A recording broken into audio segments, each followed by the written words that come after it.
હવે મેં તમને કીધું કે તમે હવે કન્ફ્યુઝ થશો કેમ.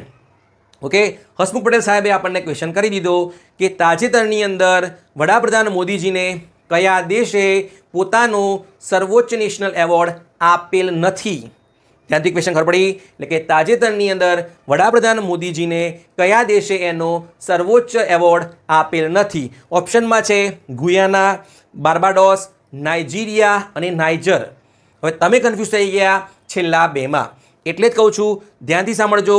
જે નાઇજીરિયા છે એનો જે હાઈએસ્ટ એવોર્ડ છે એનું નામ છે જીકોન, એટલે કે grand commander of the order of the Niger છે. નાઇજીરિયા નથી, નાઇજીરિયાનો એવોર્ડ છે, એના પાછળ વર્ડ છે નાઇજર, પણ એવોર્ડ આપે છે નાઇજીરિયા. નાઇજરે આપેલ નથી. નાઇજીરિયાની રાજધાની છે અબુજા, જેના પ્રેસિડેન્ટ છે બોલા અહમદ ટિનુબુ, અને નાઇજરની રાજધાની છે નિયામે. ક્લિયર? એટલે સુધી કન્ફ્યુઝ થતા નહીં. ઓકે.